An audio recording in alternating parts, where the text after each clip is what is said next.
15 বছর ধরে যে গণশক্তিকে একটাও বিজ্ঞাপন দেয়নি তৃণমূল কংগ্রেস, এবার সেই গণশক্তিকেই বিজ্ঞাপন দিল পশ্চিমবঙ্গের নতুন বিজেপি সরকার। এতদিন ধরে যে সংবাদপত্র বিজেপিকে বলে এসেছে সাম্প্রদায়িক শক্তি, করে এসেছে বিজেপির বিরুদ্ধাচারণ, এবার বিজেপি ক্ষমতায় আসার পর কিন্তু বরং সেই সংবাদপত্রের কণ্ঠরোধ করলো না, তাদের বিজ্ঞাপন দিয়ে করলো আর্থিক সাহায্য। কিন্তু প্রশ্নটা হচ্ছে, যে কাজ তৃণমূল কংগ্রেস গত 15 বছর ধরে করেনি, হঠাৎ করে বিজেপি ক্ষমতায় এসে সেই কাজ করতে গেল কেন? প্রশ্নটা হচ্ছে, গত 15 বছর ধরে কেনই বা বন্ধ ছিল গণশক্তির বিজ্ঞাপন? এটা কি শুধুমাত্রই একটা প্রশাসনিক সিদ্ধান্ত, নাকি এটা সবাইকে একসাথে নিয়ে চলার বার্তা, নাকি কোথাও গিয়ে বিজেপির বিরুদ্ধে কণ্ঠরোধের যে অপবাদ রয়েছে তা ঘোচানোর চেষ্টা? আজকের এই ভিডিওতে আমরা এই সমস্ত প্রশ্নের উত্তর এক এক করে তুলে ধরবো আপনাদের সামনে।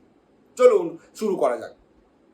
প্রথমেই আপনাদের জানাবো, 9 মে ব্রিগেডের প্যারেড গ্রাউন্ডে শপথ নিয়েছেন আমাদের রাজ্যের বিজেপি সরকারের প্রথম মুখ্যমন্ত্রী এবং পশ্চিমবঙ্গের নবম মুখ্যমন্ত্রী হিসাবে শুভেন্দু অধিকারী। এছাড়াও শপথ নিয়েছেন আরও 5জন মন্ত্রী, এবং তারা হলেন দিলীপ ঘোষ, অগ্নিমিত্রা পাল, অশোক কীর্তনিয়া, নিশীথ প্রামাণিক এবং ক্ষুদিরাম টুডু। তবে এই শপথ গ্রহণের থেকেও আরও একটা বড় বিষয় কিন্তু আজকে ছাপিয়ে গেছে সব কিছুকে, আর সেটা হলো এই শপথ গ্রহণ অনুষ্ঠানের বিজ্ঞাপন নতুন সরকারের তরফ থেকে দেওয়া হয়েছিল রাজ্যের বিভিন্ন সংবাদপত্রে, কিন্তু সবচেয়ে বেশি নজর কেড়েছে সিপিএম এর প্রভাতী মুখপত্র গণশক্তি। যে সংবাদপত্র একসময় ছিল বাম রাজনীতির প্রতীক, সেই কাগজের প্রথম পাতাতেই আজ ছাপা হয়েছে বিজেপি সরকারের বিজ্ঞাপন, যেখানে রয়েছে আমাদের দেশের প্রধানমন্ত্রী নরেন্দ্র মোদী এবং শুভেন্দু অধিকারীর ছবি। রাজনৈতিকভাবে এই দৃশ্যটাই এখন বাংলার সবচেয়ে বড় প্রতীকী ছবি হয়ে উঠেছে। ভাবুন, যে পেপার এতদিন লাল রঙে ছিল, এবার সেটাই আজ রাঙিয়ে গেল গেরুয়া রঙে। কিন্তু প্রশ্নটা হচ্ছে, যে কোনো সরকার থাকুক ক্ষমতায়, যে কোনো সংবাদপত্রকে সরকারি বিজ্ঞাপন দেওয়ার কথাটা একদম স্বাভাবিক একটা প্রোটোকল, সাধারণ একটা নিয়ম বলা যায়। সেখানে সেই সংবাদপত্র সেই বিজ্ঞাপন ছাপবে কিনা সেটা তাদের নিজস্ব ব্যাপার, কিন্তু সরকার সমস্ত সংবাদপত্রে বিজ্ঞাপন পাঠাবে, এটাই নিয়ম। কিন্তু গণশক্তি একটা সংবাদপত্র, তাদেরকেও সরকারি বিজ্ঞাপন দেওয়া হবে, এটাই স্বাভাবিক একটা ব্যাপার, এটাই কাম্য। কিন্তু হঠাৎ করে এটা এত বড় ঘটনা হয়ে গেল কেন? কারণ এখানেই রয়েছে সব থেকে বড় টুইস্ট। সেই টুইস্ট হচ্ছে, 2011 সালে যখন বাম সরকারকে উচ্ছেদ করে দিয়ে তৃণমূল সরকার পশ্চিমবঙ্গে ক্ষমতায় আসে, তখন অভিযোগ ওঠে সিপিএম এর দলীয় মুখপত্রকে রাজ্য সরকার বিজ্ঞাপন দেওয়া বন্ধ করে দিয়েছে। শুধু তাই নয়, সিপিএম এর আরো অভিযোগ ছিল, লাইব্রেরিতে কোন কাগজ রাখা হবে তাও নাকি নিয়ন্ত্রণ করত তৃণমূল কংগ্রেস। সরকার সমালোচনাকারী সংবাদ মাধ্যমকে বঞ্চিত করা হতো, আর্থিকভাবে কোণঠাসা করে দেওয়ার চেষ্টা চলত। এমনকি এই নিয়ে 2014 সালে কলকাতা হাইকোর্টে একটি মামলাও করে সিপিএম। আদালত তখন খুব গুরুত্বপূর্ণ একটি পর্যবেক্ষণ দেয়। আদালত জানায়, কোনো রাজনৈতিক দলের মুখপত্র হলেও যদি সেটা সংবাদপত্রের আইন মেনে চলে, তাহলে তাকে সংবাদপত্র হিসাবেই দেখতে হবে। তবে সেই পর্যবেক্ষণ বৃথা গিয়েছিল, কারণ তারপরেও 15 বছর বিজ্ঞাপন পায়নি সিপিএম এর মুখপত্র।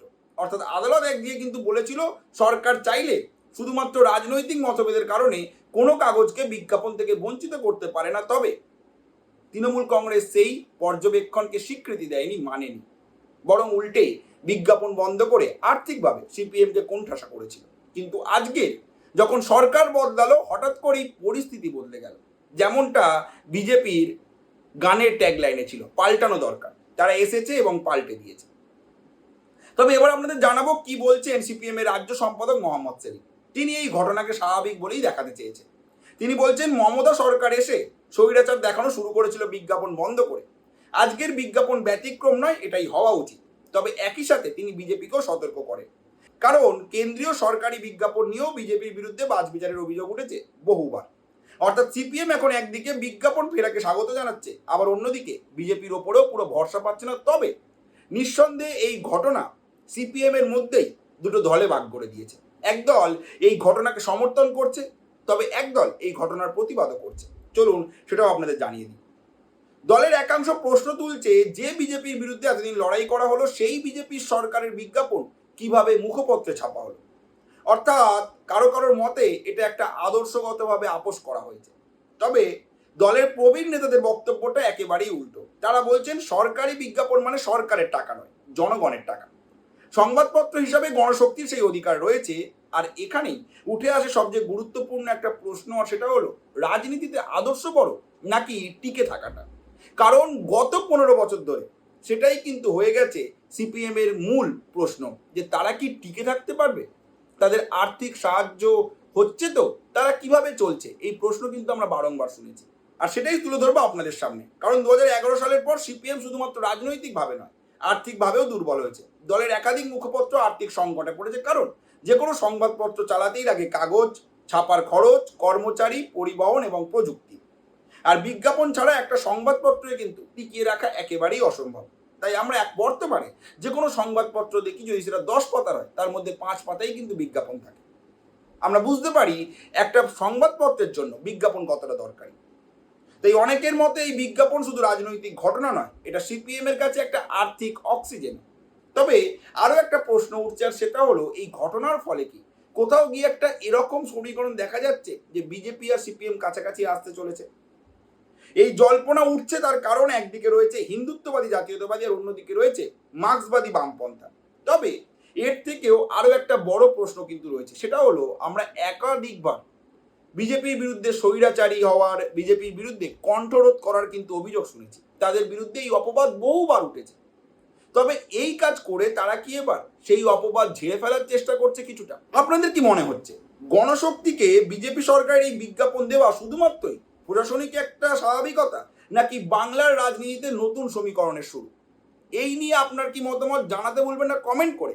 এবং যদি আপনাদের এই চ্যানেলটি কন্টেন্ট ভালো লেগে থাকে, যদি এরকমই লেটেস্ট কন্টেন্ট আপনারা পেতে চান, তাহলে অবশ্যই ফলো এবং সাবস্ক্রাইব করতে ভুলবেন না আমাদের এই চ্যানেলটিকে। ধন্যবাদ।